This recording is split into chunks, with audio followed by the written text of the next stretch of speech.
pero el manual también está toda esta información, entonces si no se puede conectar a alguna clase, les recomiendo que lean el manual y si tienen dudas de lo que leen, de lo que estudian, anoten las dudas para que podamos solucionarlas aquí en clases, ¿ya? Esa es la idea, que no llegue el último día y estudien todos juntos, sino que vayan de a poquitito, ¿ya? Esta es nuestra segunda clase. La clase anterior tuvimos el contenido de época colonial en Chile. El día de hoy vamos a ver economía. Mientras entonces van llegando los compañeros, las compañeras, les pido si pueden anotar sus nombres en el chat para la asistencia, por favor.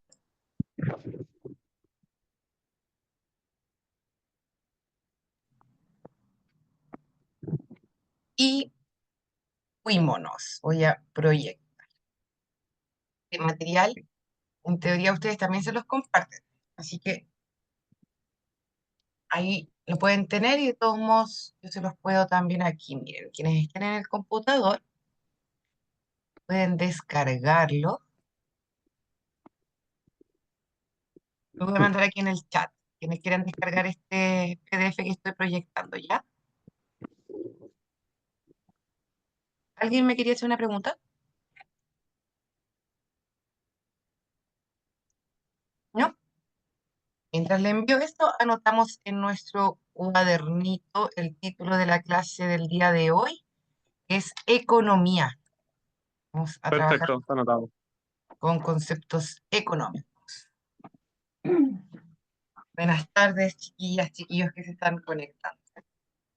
Entonces, nuestra clase del día de hoy se relaciona con los conceptos económicos. Chiquis, les voy a silenciar a quienes tienen el micrófono prendido para que no se nos haga eco, pero si me quieren preguntar, decir algo, lo que sea, siéntanse en la libertad de hacerlo, ya sea o levantando la mano, o activando el micrófono, o escribiendo la pregunta en el chat. La economía. La economía como ciencia social, como ciencia humana, parte de un problema que a ustedes en la prueba le pueden preguntar, ¿cuál es el problema económico? Y el problema económico se relaciona con esta realidad, que es que los deseos y las necesidades humanas son ilimitadas, no tienen límites, ¿cierto? Uno puede querer cuanto se imagine. Yo puedo desear tomarme unas vacaciones a Miami, puedo desear viajar a la luna, puedo desear comprarme 3 departamentos el día de mañana, pero la realidad es que no siempre los recursos económicos permiten satisfacer todos esos deseos, esas necesidades, ¿cierto? Dicho de otra manera, los deseos y las necesidades no tienen límites, pero los recursos económicos sí. Los recursos financieros sí, los recursos materiales, sea lo que sea, alimento, incluso los servicios, ¿cierto? Cualquier cosa que busque satisfacer una necesidad va a tener un límite. Entonces, nos vemos tanto las familias como las empresas o incluso los gobiernos en la necesidad de priorizar. ¿Qué significa priorizar? Establecer una jerarquía. ¿Qué es más importante? ¿Qué es una necesidad urgente? ¿Qué es un deseo?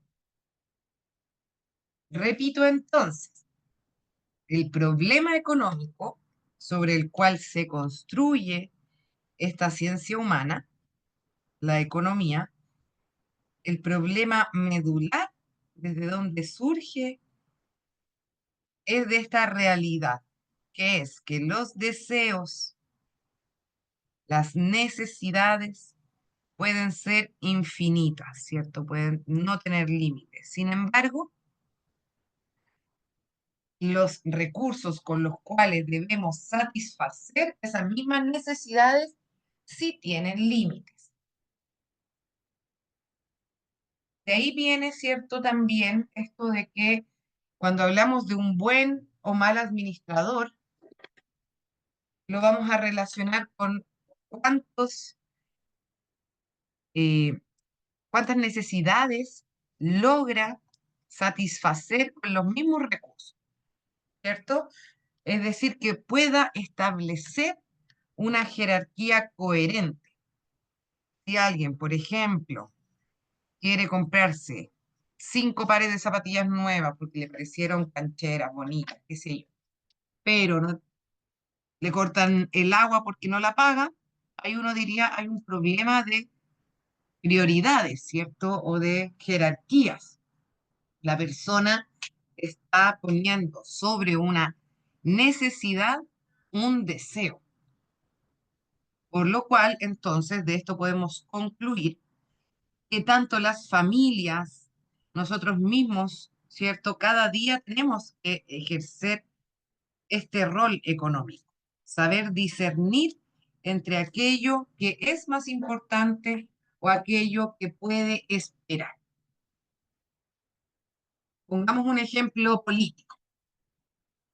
¿Por qué Contraloría, cierto, inició esta investigación en la alcaldía de Maipú con Katy Barriga? Porque, cierto, se vieron algunos gastos que uno podría decir, pero se relaciona con una necesidad urgente de las personas. ¿Se acuerdan esas compras de peluches, por ejemplo? Ahí uno tiene un ejemplo claro, concreto, a qué nos referimos con priorizar. Si faltan, eh, por ejemplo, profesionales en los hospitales, pero gastamos los recursos en joyas, hay un problema, ¿cierto?, de prioridades. Es decir, que no se establece una jerarquía coherente. Lo mismo que si nosotros día a día, ¿cierto?, lo podemos ver en nuestras vidas, nos cortan la luz y decimos, no, no tengo plata para pagar la luz, pero me fui de fiesta y me gasté todo. Ahí vemos que no hay una priorización, ¿cierto? Y por eso diríamos, no, ahí hay una mala administración del dinero. Por lo cual es fundamental que para poder establecer esta jerarquía, para poder priorizar de manera correcta, debemos conocer las características y las necesidades que tiene cada grupo humano que estemos administrando, ya sea una familia, ya sea una empresa, ya sea un país o incluso grandes corporaciones que manejan transacciones financieras a nivel internacional más allá de un país, ¿cierto? Hay que saber qué necesita ese grupo humano. Es completamente distinto lo que va a requerir una familia de 3 personas a una familia de 10. O es completamente distinta, por ejemplo, la canasta básica, lo que va a ir a comprar en el supermercado o los productos que va a preferir, una familia que tenga niños o ancianos o aquellos que tengan 2 personas de mediana edad, ¿cierto? Las necesidades cambian. Por lo cual, para ser un buen administrador, yo necesito saber las características de ese grupo humano. Si tengo que ir a hacer las compras al supermercado para una familia que son todos alérgicos al gluten, no voy a comprar puros carbohidratos, ¿cierto? O pan. O si me piden hacer las compras de una familia vegetariana y yo llego con pura carne. Tengo que saber qué es lo que ese grupo necesita, cuáles son sus necesidades más básicas. Y de ahí también vienen los buenos políticos, ¿cierto? Cuando uno dice, no, es que esa persona escucha a la gente, o esa persona escucha las necesidades, o sabe cuáles son las necesidades. ¿Por qué uno dice eso? Porque van a trabajar directamente las características de esos grupos, ¿cierto? Entonces, todos estos elementos se van a relacionar con conocer a estos grupos humanos. La alimentación, ¿qué tipo de alimentación tienen? ¿Cuál es su predisposición a la entretención? ¿Dónde viven? ¿Qué tipo de salud o de educación necesitan y debemos invertir? Todo eso entonces va en estrecha relación de este problema económico que les vengo mencionando. ¿En qué nos vamos a basar para poder reconocer los recursos que debemos invertir? ¿Cómo vamos a saber en qué debemos priorizar? Considerar varias cosas, ¿cierto? La cercanía, el presupuesto, los precios. Hay muchas cosas que hacen que una persona sea o no buen administrador o que un gobierno sea o no una buena administración, ¿cierto? Porque muchas veces pueden haber planes económicos. Uno puede tener una planificación y de pronto algo ocurrió y eso cambió. Y tenemos que también saber adaptarnos, ¿cierto? El caso, por ejemplo, del COVID-19. En ese momento estaba de presidente Sebastián Piñera. ¿Se acuerdan que estuvieron estos IFES y todos los las ayudas familiares económicas? Eso era imposible de poder preverlo, ¿cierto? Porque fue algo que no estaba contabilizado. Piñera no partió su gobierno diciendo ya, voy a tener una pandemia. Eso ocurrió y sobre la marcha hay que tomar decisiones. Entonces, hay que saber priorizar, pero también hay que saber tomar decisiones en el momento. Lo mismo que ocurre en una familia. Yo puedo tener un presupuesto para, por ejemplo, pagar el colegio de mis hijos y uno de ellos tiene un gran accidente, no tengo hijos, yo es un caso hipotético, tiene un accidente y tengo que llevarlo a urgencias y con eso al final tuve que sacar plata de lo que iba a ser para los útiles. ¿Y cómo yo soluciono esos problemas?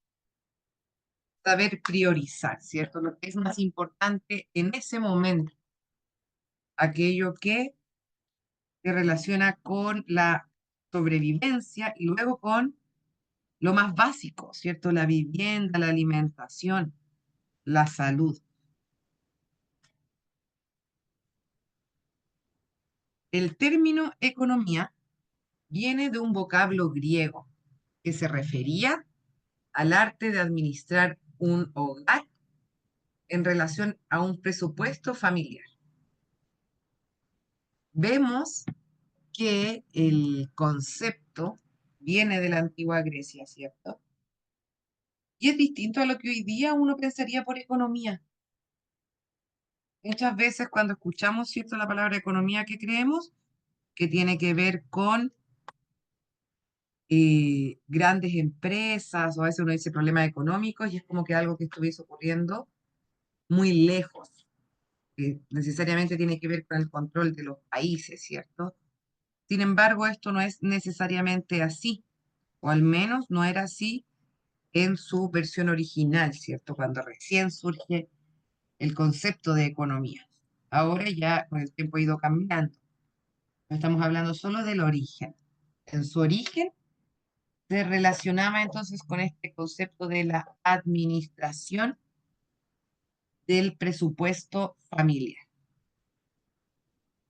En la actualidad esto se ha generalizado y sabemos que nos referimos a las administraciones de todo tipo, políticas en una empresa, también la economía de las empresas privadas, no solamente a la organización familiar, pero para que ustedes tengan claro desde dónde viene esta idea de la organización económica, viene de este arte de administrar los recursos familiares. Hoy, ya dijimos, ¿cierto? Más allá de la familia, tiene que ver con un país o incluso los recursos del mundo. Esta situación, el problema económico, no sería necesario de atender. Podríamos, ¿cierto? No pensar en priorizar. Si es que todo existiese de libre disposición y todos los recursos existiesen en cantidades ilimitadas, sin límites. y sin que el ser humano, el hombre, ¿cierto? Pero como especie nos referimos, no tuviésemos que trabajar, que simplemente estuviese todo ahí, ¿cierto? Si yo dijese, quiero unas vacaciones en la India, y es automático. Si la comida no tuviese límites, si todo lo que nosotros quisiéramos estuviese ahí a la mano y a destajo. Pero la realidad es otra, ¿cierto?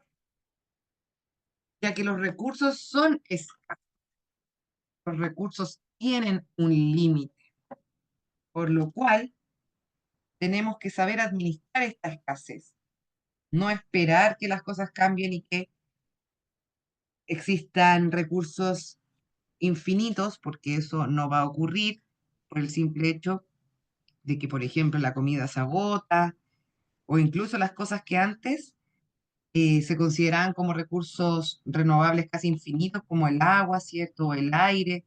Hoy día ya sabemos que también se pueden agotar, ¿cierto? Los recursos naturales. Vamos a una gran crisis hídrica nosotros, una crisis de agua. Entonces, cuando vemos que existe esta realidad, que es la escasez, nos vemos obligados, obligadas a administrar esa escasez, a considerarla y a hacerla parte de nuestra organización. Por eso tenemos que saber diferenciar entre necesidades y deseos. ¿Dudas, consultas hasta aquí?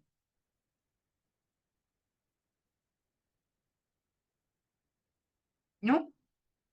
Seguimos. Cualquier cosa me interrumpen nomás, ¿ya?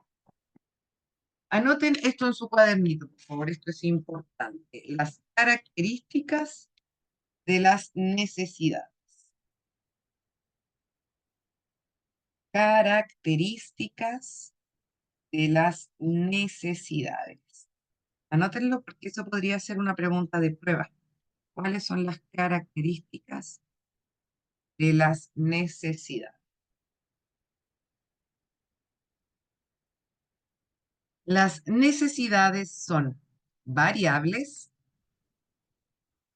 son relativas, son ilimitadas y son jerarquizables. Anoten por favorcito las características entonces. Les doy unos segunditos para que lo anoten y ya se los explico.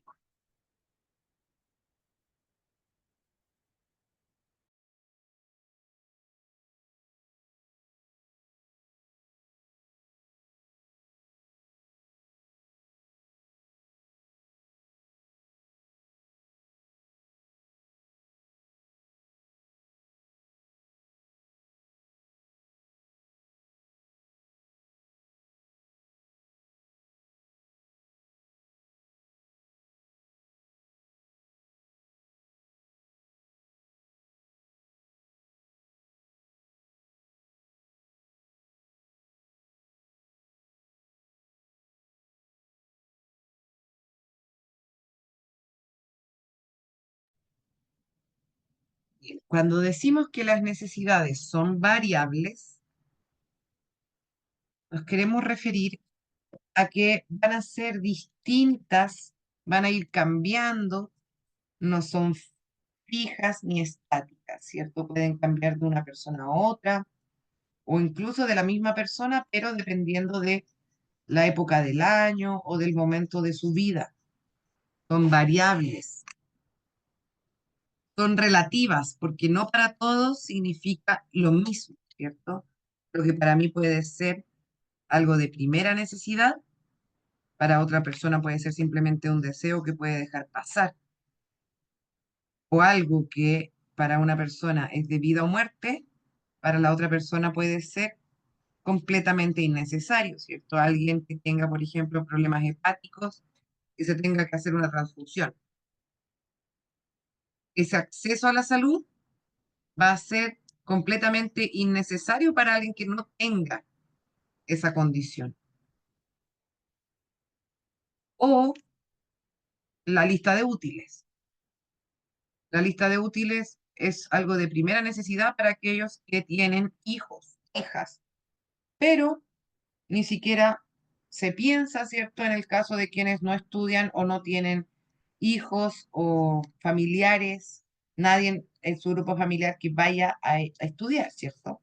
Entonces, cuando decimos que son variables, es que no son estáticas, no son fijas, van a depender de muchas cosas.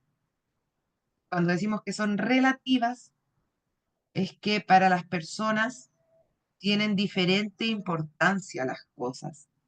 Nadie tiene la misma forma exacta de vivir que otra persona, ¿cierto? Nadie es una copia idéntica de otro ser y asimismo las familias. Ninguna familia es idéntica a la otra, incluso a nivel de salud, ¿cierto? Nadie es exactamente igual en términos de lo que va a necesitar, ya sea por medicamentos.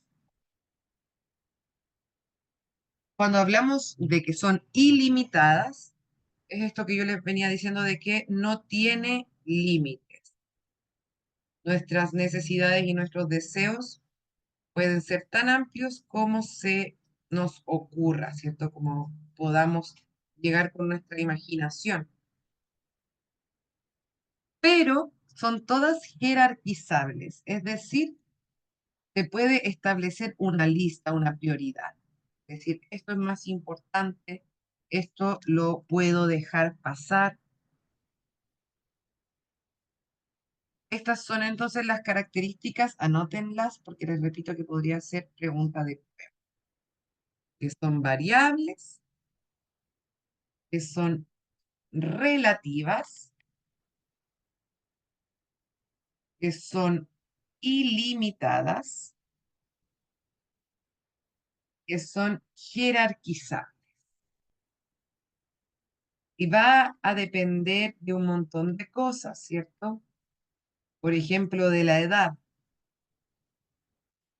del nivel educacional, del nivel socioeconómico, del tamaño de la familia puede depender, del lugar donde se vive, de la época del año, la inversión en calefacción que hace una familia que vive en Magallanes en pleno invierno es distinta a la inversión de una familia de Santiago en enero, ¿cierto? Es decir, las épocas del año también van cambiando las necesidades. El ítem de útiles escolares no tiene el mismo monto en enero que en marzo. Puede depender también las necesidades y sus cambios de las creencias religiosas. Pongamos el ejemplo de algunos credos, ¿cierto?, que consumen o no consumen ciertos tipos de animales. Todo va a ir cambiando, ¿cierto?, la perspectiva, dependiendo de las creencias personales también, el estilo de vida. Una familia vegetariana, por ejemplo, no va a estar interesada en comprar carne y eso se relaciona con el estilo de vida, no solamente con la cantidad de ingresos. Entonces hay demasiadas características de los seres humanos que van a influir, que van a determinar nuestros comportamientos económicos. Pongo yo estos ejemplos aquí, estas fotitos, para graficar un poco esta información.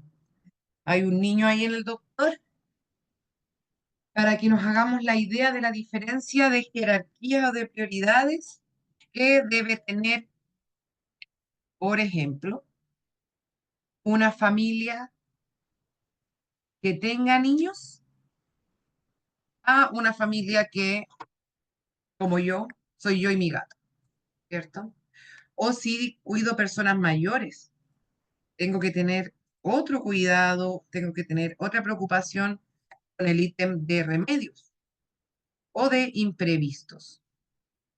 Y abajo puse esas fotografías como de platos vegetarianos, también para ejemplificar esto que les venía diciendo de los estilos de vida, como los diversos estilos de vida también van determinando los consumos, las compras, lo que uno decide invertir, lo que uno también decide establecer como una necesidad y que puede ser simplemente un deseo.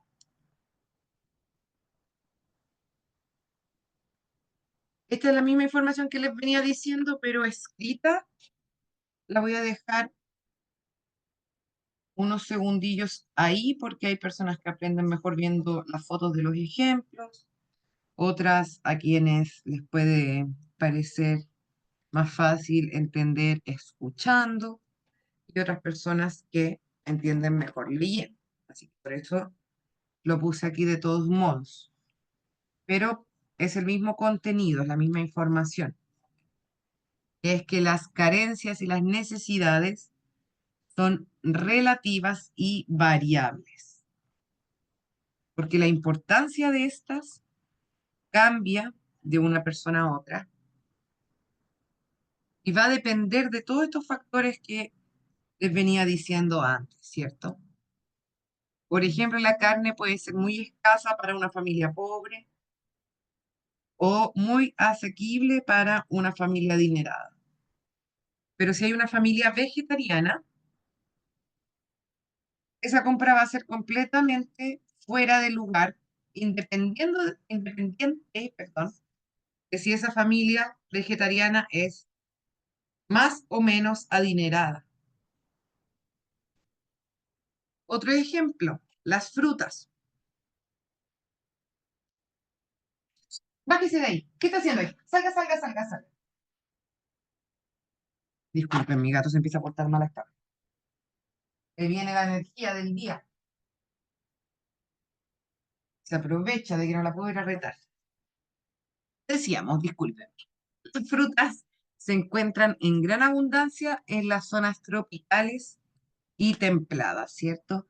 Hay frutas que de hecho ni siquiera existen en todos los lugares. Hay nombres que uno puede haber escuchado, pero nunca se ha encontrado cara a cara con esas frutas, ¿cierto? Pero que son de consumo cotidiano de las personas que viven en estas zonas tropicales.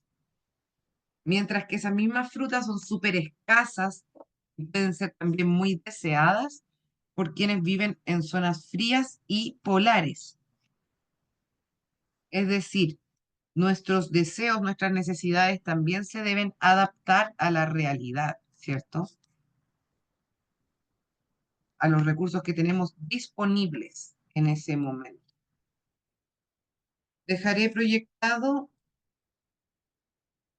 este extracto del PowerPoint unos segunditos más para aquellos que quieran escribir algún ejemplo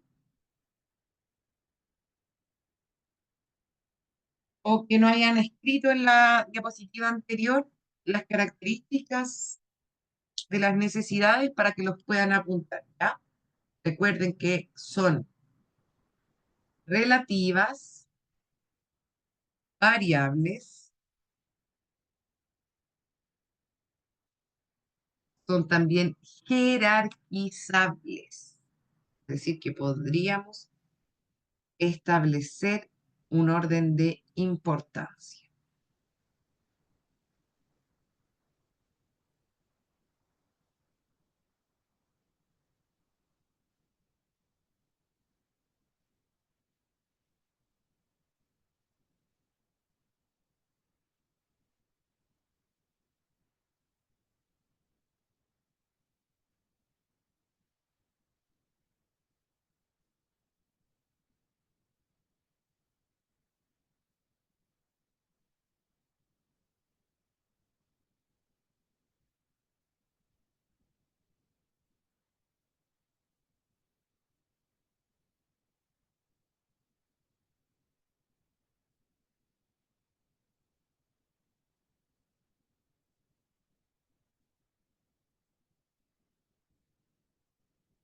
¿Quién escribió en el chat? Ah, un nombre ya. Quienes no hayan escrito todavía su nombre, porfis lo apuntan para poder pasar la asistencia. ¿Ya?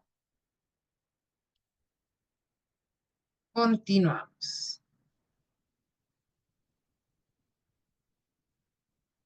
Estas necesidades, estos deseos de los que estamos hablando, que son la causa central de que exista la actividad económica, se dan en el contexto que es la falta de... Carolina, dígame.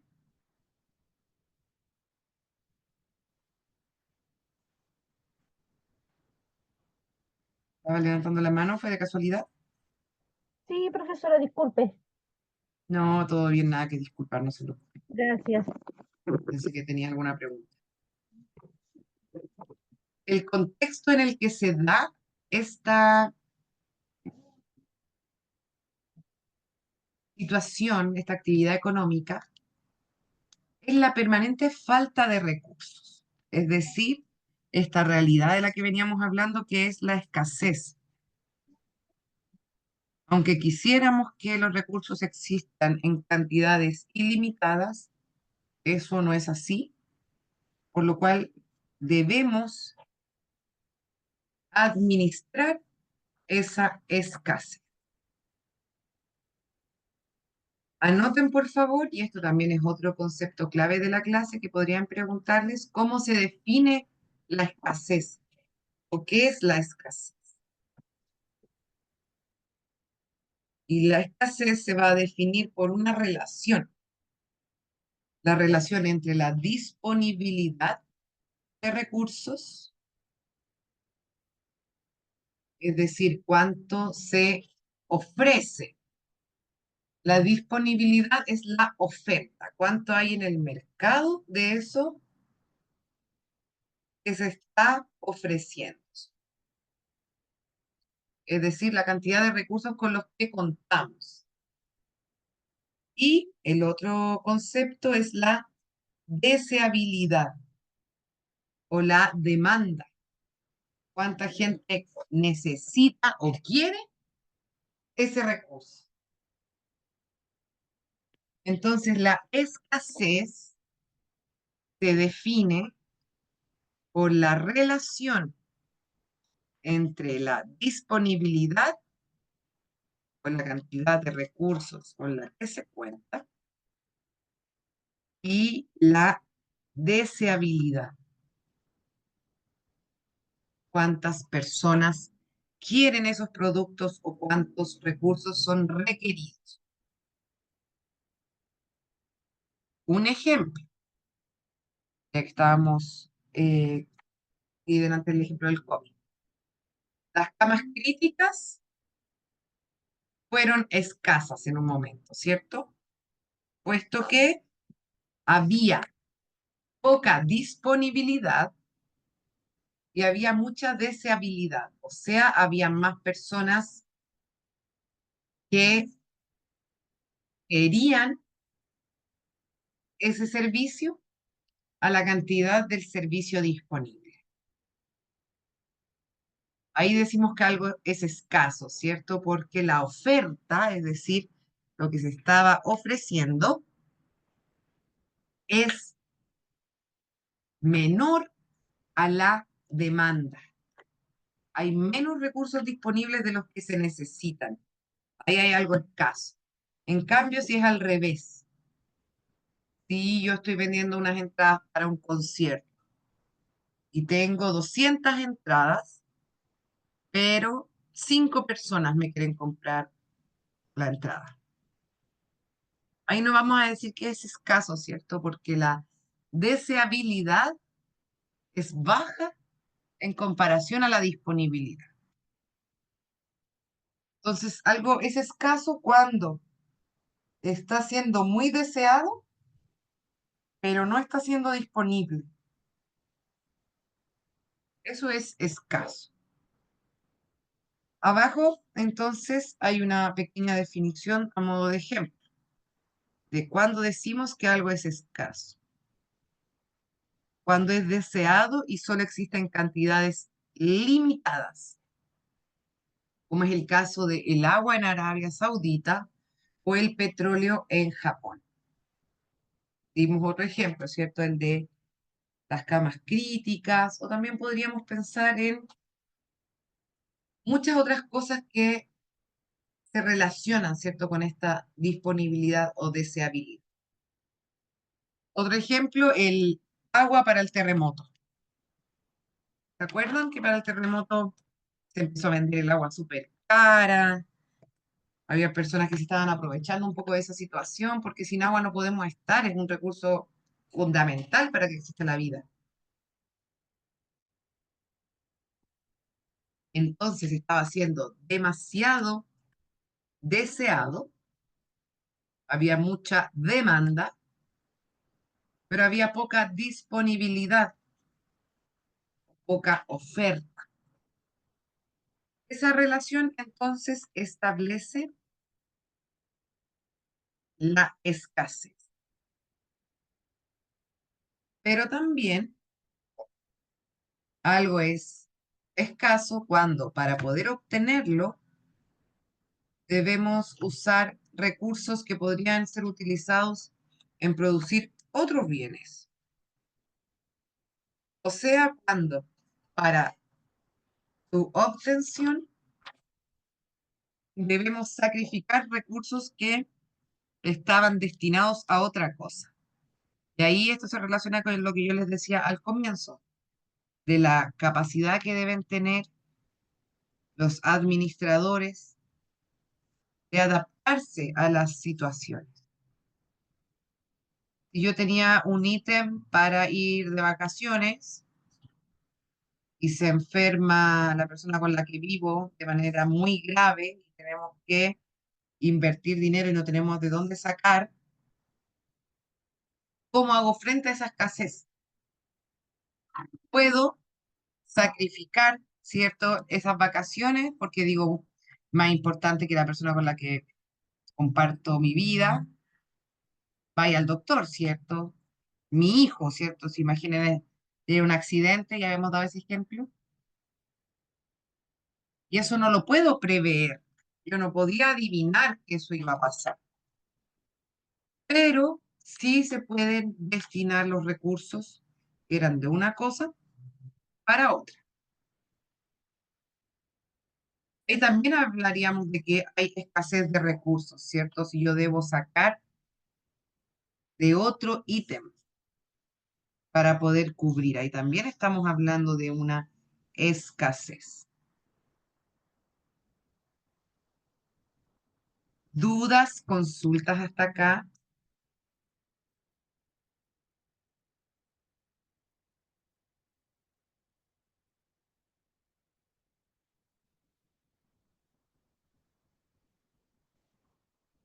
¿No hay dudas ni consultas?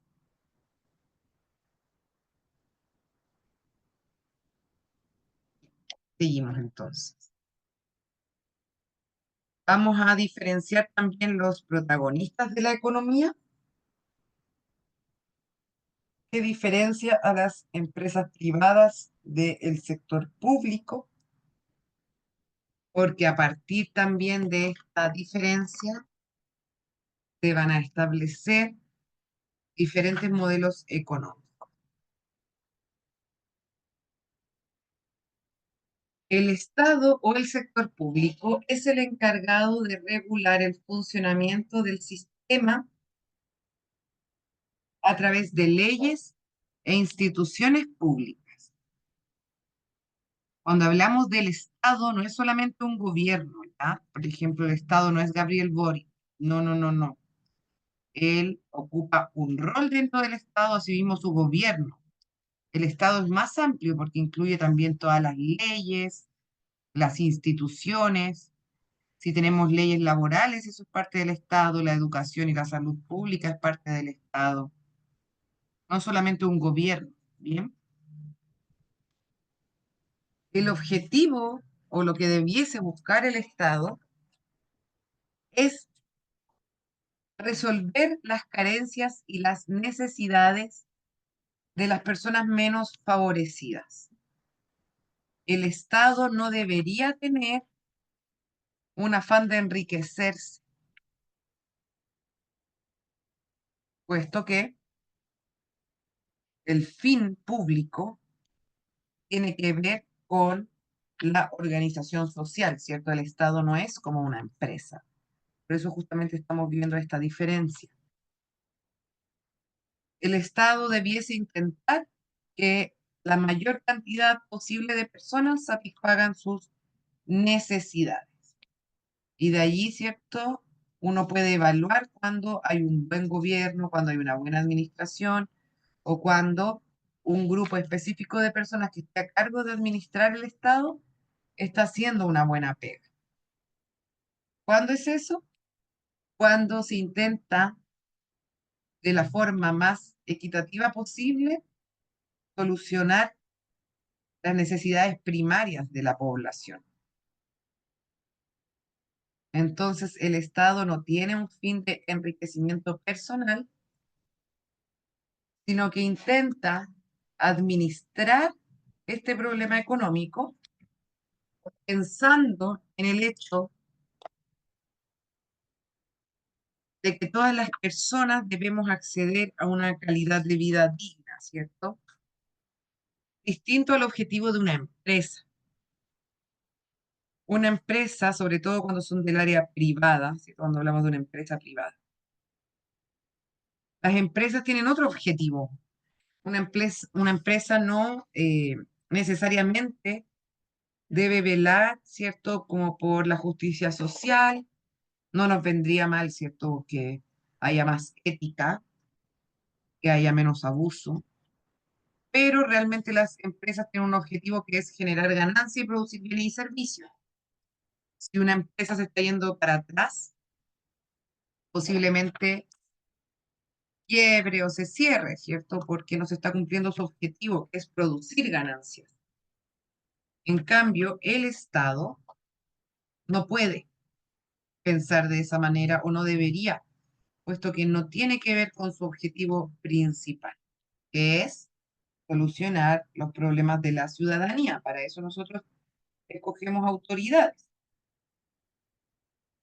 Las empresas entonces son estas unidades de producción que agrupan a factores productivos necesarios para producir bienes y servicios. Y pueden ser de diferentes tipos, ¿cierto? Tenemos empresas de todo tipo, pero tienen esto en común, que es que buscan generar una ganancia, buscan poder vender sus productos o sus servicios y con ello, además de generar puestos de trabajo, ¿cierto? Generar ganancias para quienes llevan esa empresa.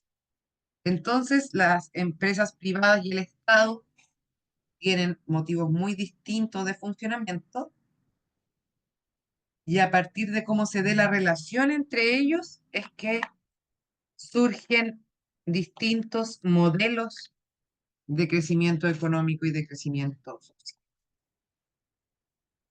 Voy a dejar un par de segunditos por si alguien quiere apuntar esta diferencia o hay algo que no tenía claro respecto del Estado o de las empresas. Y veo que alguien se conectó, parece, hay un número más que hace un ratito, así que si no ha escrito su nombre en el chat, le pido que por favor lo haga para poder después ingresarle en la asistencia, ¿ya? Muchas gracias.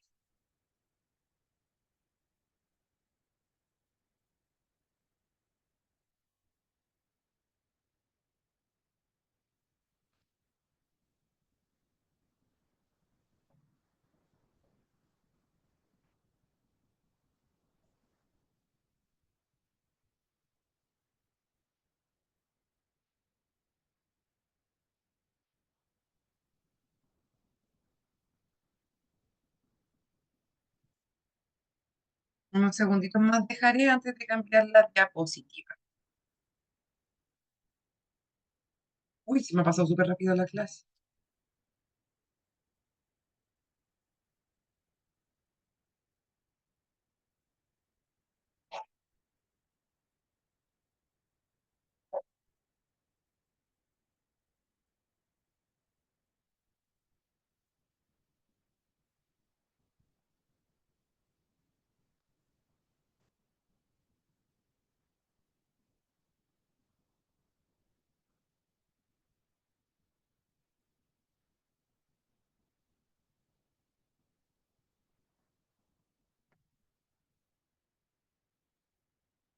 Seguimos. De lo anterior se desprende que haya distintos tipos de sistemas económicos.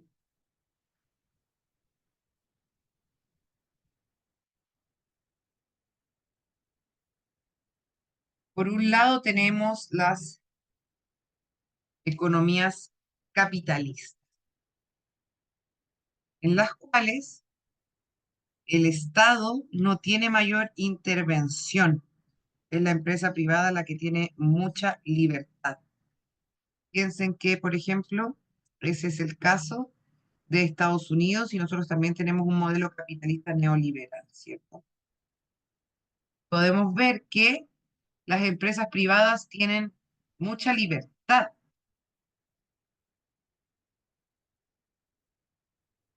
El Estado en los sistemas capitalistas les da mucha libertad a la empresa privada, a diferencia de lo que ocurre en una economía planificada o centralizada, en la cual el Estado lleva estas decisiones económicas. Por ejemplo, en Argentina, para dar un ejemplo del país vecino, antes de Milei, ¿cierto? Porque el presidente que está ahora ha ido cambiando esas cosas, pero antes de Milei, ahora ya eso no se da, lo de los precios cuidados. Pero hasta hace no mucho existían estas medidas de precios cuidados, que eran que las canastas básicas, algunos productos, por ejemplo, la mantequilla, la leche, los huevos, cosas como muy, muy básicas de alimentos tenían precios máximos. Es decir, que el Estado establecía los parámetros económicos y les pone un mayor freno, ¿cierto?, a la empresa privada. Eso es una economía planificada o centralizada. Mientras que en la economía capitalista eso no ocurre así, ¿cierto? Nuestro caso igual quizás no es tan extremo, aunque sí, ¿cierto? Porque vemos que la salud, la educación, todo es privado. Pero igual existe salud pública. Podemos debatir, ¿cierto?, sobre la calidad, pero existe. En cambio, en Estados Unidos, ni eso. Barack Obama intentó y se hicieron marcha, un montón de cosas la gente porque no querían pagar impuestos. Están acostumbrados a un modelo muy individualista en que cada uno paga y el que tiene dinero para pagar salud bien y el que no, asunto de él, ¿cierto? Y también entre medio de estas dos realidades, de estos dos sistemas, están las economías mixtas y las economías mixtas tienen un, eh, un sinfín de variables, no son todas iguales.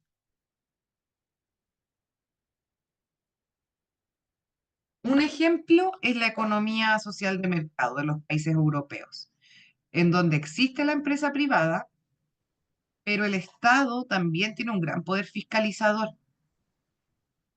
Pensemos en países europeos, pensemos ya en Alemania. En Alemania, por ejemplo, hay empresa privada, ¿cierto? Nadie podría decir que no existe la empresa privada en Alemania. Hay empresas, pero al mismo tiempo hay un Estado fuerte que a través de leyes medioambientales, a través de leyes laborales, le pone límites, ¿cierto? Por eso, por ejemplo, lo que pague un McDonald's en Alemania no va a ser lo mismo que lo que paga en, en Chile. Y además estas empresas, por ejemplo, las empresas transnacionales, se van adaptando a las leyes de cada lugar. Entonces, en los países capitalistas también se aprovechan de esas ventajas comparativas que le dicen. Por algo, por ejemplo, la mayoría de nuestra ropa viene de China, de India, de Tailandia, porque son lugares en los que las empresas abaratan costos. No sé si han visto esos casos de las empresas que pagan $6 o $10 mensuales a niños menores de edad en algo que eso no lo pueden ir a hacer a Francia, ¿cierto? Porque en esos países europeos hay un Estado fuerte, hay un Estado que de todos modos va a hacer valer las leyes laborales o las leyes medioambientales. Entonces, no hay solamente estados aristas o capitalistas o centralizados, sino que también hay muchas formas intermedias. Y una de esas formas intermedias es la economía social de mercado. Nosotros somos más capitalistas, ¿cierto? Porque tenemos un modelo neoliberal que fue impuesto en la dictadura de Pinochet y que tiene que ver con las privatizaciones. El hecho de que la salud sea privada, que la educación sea privada, que las cosas que se pueden considerar derechos, finalmente se deba pagar por ellos, ¿cierto? O que el Estado no se haga cargo. Pero, ojo, hay más sistemas mixtos en el mundo que 100% capitalista o 100% planificado, ¿cierto? Por planificado nos vamos a referir también a regímenes socialistas, comunistas.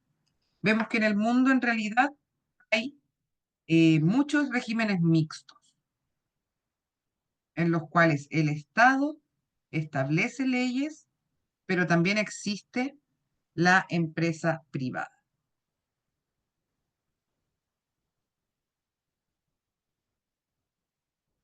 ¿Hasta acá estamos claros con esto? ¿Necesitan que explique algo de este punto antes de cambiar esta diapositiva? Está todo bien, Sí, señorita. genial. ¿Cómo satisfacemos entonces nuestros deseos y necesidades? A través de la adquisición de bienes y servicios. Y vamos a ver aquí la diferencia. Está acá abajo los dos puntitos del final. Si quieren apuntar la diferencia entre bienes y servicios. Cuidado, Lorena, que se activó, parece su pincel con el que se puede como rayar la pantalla. Los encargados de resolver nuestras necesidades son los bienes y los servicios. Vamos a utilizar el término bien para referirnos a los objetos tangibles o corporales, o sea, aquellas cosas que podemos tocar, que nos permiten satisfacer una necesidad. Por ejemplo, el pan que satisface la necesidad básica, ¿cierto?, de la alimentación.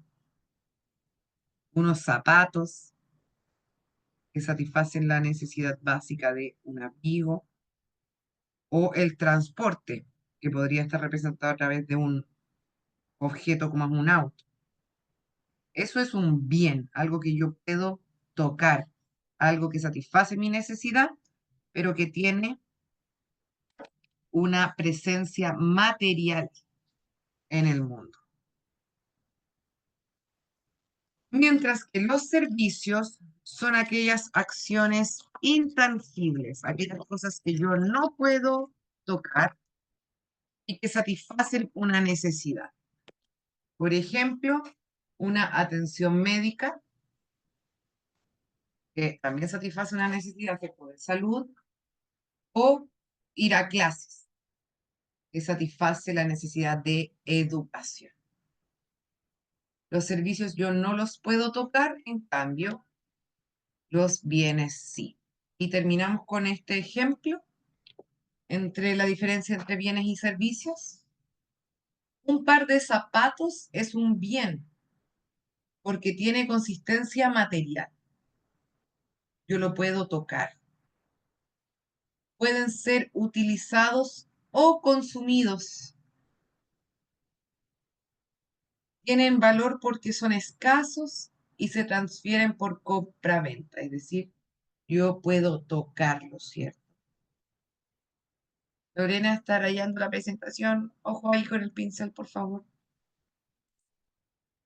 Mientras que la salud es un servicio, ven esto desde una perspectiva capitalista, porque realmente si lo vemos desde una economía centralizada, es un derecho, pero en este tipo de sistema en el que vivimos nosotros es un servicio. Y es intangible, es decir, no lo puedo tocar, solo voy a recibir los beneficios. Es inseparable de la persona que lo da. Yo no, por ejemplo, pagar una hora médica, no me puedo llevar al doctor a la casa, ¿cierto? Solamente recibo el beneficio de su trabajo. Lo mismo con una clase. Yo no compro a la persona que me está dando la clase, sino el momento en el cual me comparte sus conocimientos. La calidad depende del cliente. Por eso vemos nosotros que hay diferente calidad de educación, diferente calidad de salud, ¿cierto? Son diversos, heterogéneos, son distintos. Y un servicio no lo puedo almacenar. Un masaje, por ejemplo, si me voy a hacer un masaje, yo me quedo solo con los beneficios, pero no puedo almacenar, yo no puedo guardar el beneficio de ese masaje. Solo lo recibo y al tiempo tendré que ir nuevamente como pasa con el doctor, ¿cierto? Porque no es un bien, no es algo que yo pueda guardar, sino que es un servicio, algo que no se puede tocar. Bien, chiquillas, chiquillos, eso era toda la clase del día de hoy. Terminamos justito a las 7, pero queda un minutito si alguien quiere comentar, decir algo, preguntar, o quedó todo claro.